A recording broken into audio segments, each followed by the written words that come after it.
Okay, Bismillah, Assalamu alaikum. Good evening, everyone. We're going to continue with our journey with the Prophet. If you remember from the last video, we introduced this very touchy subject of jihad and war as well. And it's something that's important to understand Islam, but also to get a better understanding of some of the controversies that people sometimes find themselves in when they don't understand the history of the Prophet's life as well.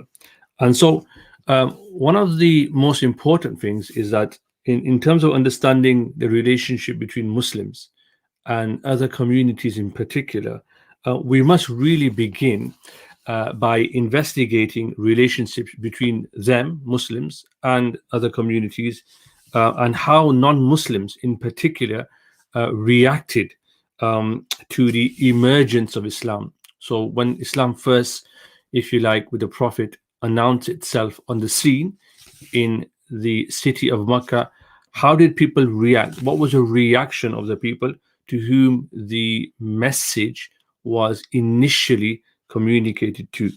And so the significance of starting it this way is that on the basis of these incidents, the Quran really addresses how Muslims should respond, right? How should Muslims respond in response to these people's behavior towards them when Islam, or the Prophet, peace be upon him, first announces the message of monotheism to these people living in Mecca.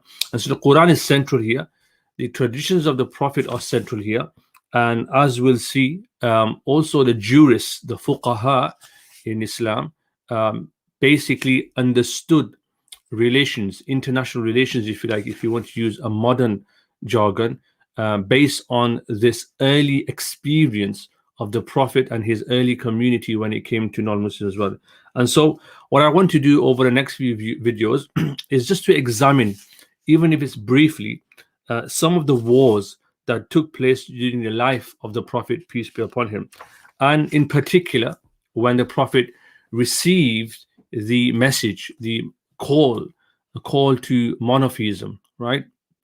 And so we need to identify incidents in their historical, cultural, and geographical context in order to try and offer an explanation of the aims and the justifications of why things happen, right? So you can't just, say, well, the Prophet did and the Muslims did this, but you have to understand why they did, in what context, what was going on, what was happening to Muslims or even non-Muslims. What was the context of why and what led to these things taking place as well. And so when we study, for example, the first 13 years in the history of Islam, which is broadly known as the Meccan period, we get a better understanding of what the Muslims, the early Muslim community, were going through and how that developed later on in Islamic history as well. So before I do that, I must let you know that there have been some problems when it comes to the study of the Prophet's life, especially by Western academics. And so there are people like Montgomery Watt, who, like many Muslim scholars, he does actually recognize the reliability of the early biographical material. And he says basically we accept what Muslim scholars have told us about the Prophet and his life and the early Muslim community, unless we have reasons to believe that something should be discredited as well. And so there's some discussion around this.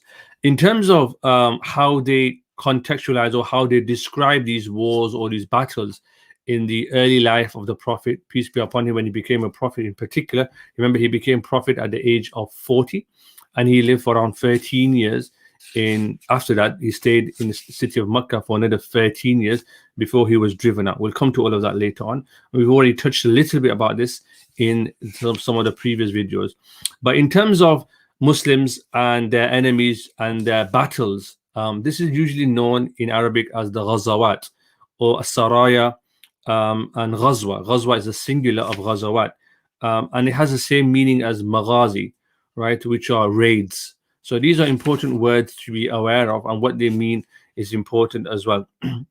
And it refers to any missionary or military campaigns or any other trips where the Prophet took place in particular. So any of these missionary trips, any of these military trips which the Prophet, peace be upon him, participated in, are usually called Siyar or Saraya, or they are called the Ghaza of the Prophet, peace be upon him, right? So this is important to bear in mind as well. I want to touch upon the Meccan period. Just for today's video, very, very quickly. We've covered some of this already in previous videos, or we've ever so briefly touched upon them as well. Now, there are academics, Western academics, who have studied the life of the Prophet in terms of his wars. So one of them is Reuven Firestone. He has a book which is called Jihad, the Origin of Holy War in Islam. And he gives a number of explanations about the Prophet's battles. But if we really look at his discussions around how he talks about the battles of the Prophet, peace be upon him, we actually get, if we look at him closely, we actually get the complete opposite reading of what he's actually saying as well. And in fact, there's this idea, some of them perpetuate that early Muslims were just engaged in fighting right from the outset, which is completely nonsense. It's not actually true historically as well. And if you look at the early sources, the Prophet, peace be upon him, indeed refrained from preaching at all. Never mind fighting. He actually refrained from preaching to people for 3 years. That he was fearful of the reaction of the Meccans. So actually, when he received prophethood, he wasn't preaching almost initially. He was fearful of the reaction of the people towards him. And you can understand it when someone comes with something new in our own community, we become fearful, right? Something unknown, something that's radical, something that challenges our worldview, then naturally we become a little bit antagonistic, or sometimes we become a little bit fearful as well. And so the Prophet remained somewhat reserved initially when he began receiving revelation. In fact, God reveals certain verses in the Quran which then tell him that to start preaching. Right? So you'll find this in Surah 15, verse 94. فَاسْدَعْ بِمَا تُؤْمَرْ وَأَعْرِضْ عَنِ الْمُشْرِكِينَ. God says in the Quran, right, go out there and basically essentially start telling people about the truth, about the oneness of God, monotheism. Right. Elsewhere, Allah also mentioned in the Quran in 26th chapter, verse 214 to 215. Right. وَأَنذِرْ عَشِيرَتَكَ الْأَقْرَبِينَ. Right. Like warn people who are close to you. Reach out to people who are close to you and warn them of this as well. And so when he was commanded by God, by Allah now, to propagate or declare the message he had indeed received, persecution actually began. Right. For example, one of his close companions, Abu Bakr, may Allah be pleased with him, is reported to have saved the Prophet from a group of men who encircled the Prophet. And when he saw that one of them had seized the Prophet's robe, he interposed himself, weeping and saying, "Would you kill a man for saying God is my Lord? Like, are you killing this person? That all he's saying is that God is my Lord, and you're killing this person. Like, he's not even a direct threat to you." Right. So soon as he started propagating the truth, resentment, hatred, and all these things began to appear on the scene for the Prophet, peace be upon him. And in fact, if you look closely at the literature, the Seerah literature about the Prophet, peace be upon him, it describes the kinds of torture which what are called the mustad'ifin, the oppressed Muslims, or those Muslims who you could say are socially weak, i.e. they don't have protection. They don't have status in society, right? They don't have people who can protect them, and they are on the receiving end of great persecution. Bilal, who was a slave, eventually he became the first one to call the prayer. He was actually when he first announced or confessed or said that he's now a Muslim, he submitted to monotheism, to the one true God. He was severely tortured. Right, and his master actually forced him to abandon his new religion, right, and to worship their gods, the Quraysh idols, the Lat and the Allat and the Uzza. And Bilal was adamant; he was firm upon remaining upon the truth, and he said the famous words, "Ahad, Ahad," which basically mean one, as in there's only one truth, there's only one God. Right? There's only one God that we can worship. There's no other gods. There's no other ideas. There's only one God. In fact, Yasser, one of the companions as well, his entire family, including Ammar ibn Yasser, his own father, and his mother Sumayya, the daughter of Khayyat, she's also it's also reported that she was brutally tortured. So I'm telling you all of this because we need to understand the history of what Muslims were undergoing, right? When the Prophet announced, just call them to Islam, just call them to submit to the one true God. Okay, and so she was. They were brutally tortured as well, and the Prophet himself, peace be upon him, at this moment couldn't help them. So he passed by them, and they were being tortured, and he couldn't save them. And he just basically said those famous words, "Sabra ya al Yasir," you know, "Maw'idukum al Jannah," that patience, O family of Yasir, right? Your meeting place, your abode is paradise. And in fact, the mother Sumayya, she was known to be the first martyr in Islam, and her husband Yasir was also killed under torture because they refused to abandon their faith. So I'm telling you all of this so we get an understanding of the context of what Muslims were facing. Right, they were being severely persecuted from day one, from day zero. Right, and so this is something to bear in mind. In fact, Abu Jahl, who was an influential Qurayshi leader, used different ways to fight against Muslims. Well, not even fight, to basically make life difficult for Muslims. Whenever he discovered, for example, that someone who was noble or someone that was well connected had embraced this new religion in Mecca, he scorned that person, he reprimanded that person, he threatened to defame that person. So it's very similar to today, where you have these cultures where people basically try and destroy your career, right? Because they don't agree with you, they don't like you, right? So it's very common. This is a very Abu Jahl sort of trait that people have. So, for example, when a merchant, for example, so a business person would embrace Islam, Abu Jahl would say, "We're going to boycott their business," right? And they would try and destroy their business. And he would beat up physically weak Muslims, and he incited, in fact, against them as well. So you see this, that from day zero, from day dot, persecution against the Muslims was rampant. People were killed, people were experienced boycott, were mocked, and so forth as well. And so there was a systematic culture of torture of anyone who followed Islam, right? And every clan which contained Muslims attacked them, right? They basically attacked Muslims. They beat them up. They didn't give them any food or drink. They exposed them to the really searing heat of Mecca as well. And so what happened was, this torture and repression and persecution became so severe, and with no hopes of this abating, the Prophet asked some Muslims. There was 2 migrations initially to Abyssinia, and in one of them, the king there, King Negus, who was a righteous man, and he was actually a Christian. Many of them fled there. A number of the Muslims fled there, and about 83 Muslims on one occasion fled to Abyssinia, right? And this was really one of the first sort of asylum seekers, if you like, in the history of Islam, and they fled to a Christian country, to a Christian king, because persecution had become so severe for the Muslims that the only option for them was to now leave and flee that persecution. This became the first hijrah, the first migration in Islam as well.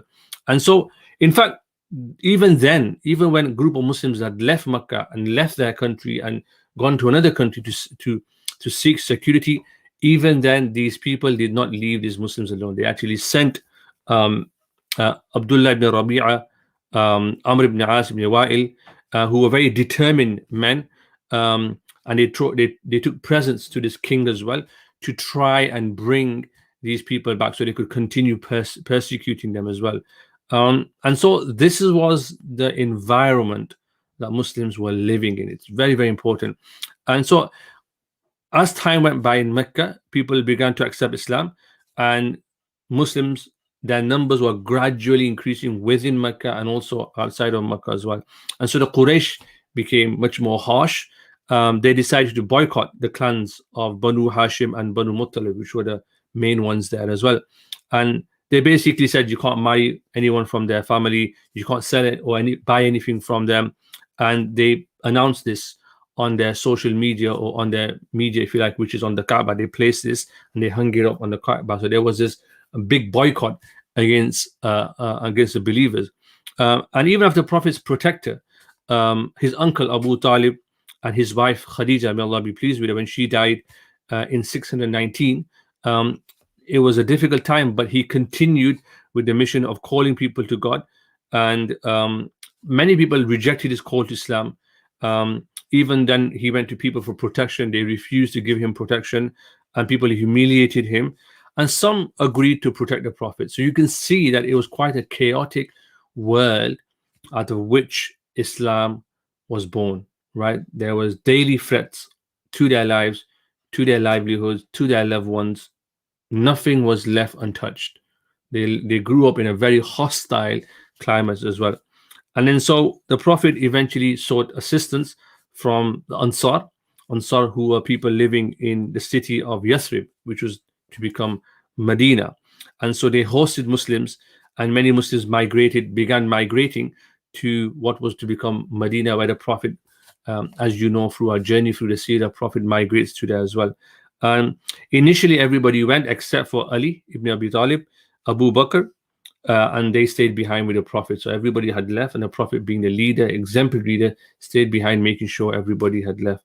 And he had waited for a command from his Lord, and only then would he migrate as well. Some people were imprisoned. So some people tried to leave, but they were imprisoned. They were forced to stay behind. Some people were made to reject their faith. Right, so persecution still continued as well, even for those people who were fleeing Mecca and going to the city of Medina. And so when the Meccans realized that, Islam had started to gain protectors outside of Mecca, they began to get together and they made a plan to assassinate the Prophet. Right, so we're talking assassination of your leader here, right?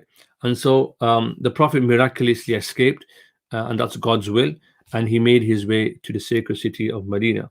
And so this period, very briefly in this video, indicates that the Meccan polytheists, idolaters, initiated a state of war against the followers of this new religion, right? They were very intolerant. In fact, in the words of Montgomery Watt, the influential Abu Jahl was bent on crushing, he says in his own words, on crushing the new religious movement. Okay, and so they saw this new monotheistic religion, this religion of Tawheed, as a profound challenge to their religious, economic, and political power. Right? They weren't going to stand for this. They weren't going to let any competitor enter the fray. And so this is the context in which the religion of Islam is really being born. Right? Daily threats to their lives, their sustenance, and everything as well. So we need to understand this Meccan period. Okay, and in Western scholarship, people argue that it's not being given due attention. So people just jump to jihad, people jump to all these other things, but they don't talk about the context, right? Where and what context was Islam given birth? It wasn't, as you can tell now, it wasn't embraced by everybody. It wasn't tolerated by everybody. It was a very intolerant, hateful, spiteful culture in which Islam was born.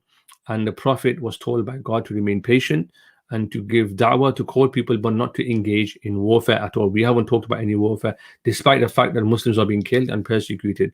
Okay, so no fighting took place in this period, but a state of war already existed. So Muslims were already on the defensive, and the enmity towards Muslims was escalated, and especially when they were forced to leave Mecca, right?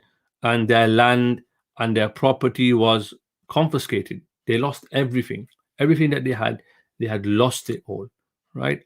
And for us Europeans, if you like, living in the Western world, when we talk about hijrah, we think about a change of location. We think about moving from one place to another place, like moving house, right? That's how we conceptualize it. But for the Arabs, right, this was a huge change. It was basically a change of relationship to your tribe, right? In other words, if you make hijrah, you've basically left your tribe, you've left your family, you've disowned your family, and you joined another family, which is the ummah here, right? So it was a big thing. It wasn't just, you're moving from one town to another town, or one city to another city. It wasn't just a change of location, right? And we have to understand this. For them, it's like you've disowned us. You've basically gone and joined somebody else, right? And so this is how they perceived it as well. And so they were forced to leave their beloved city of Mecca, which is the holiest of all places. And this was an initiation of war, basically, right? That, we're going to fight you guys. The enemies of Islam were basically telling them this as well.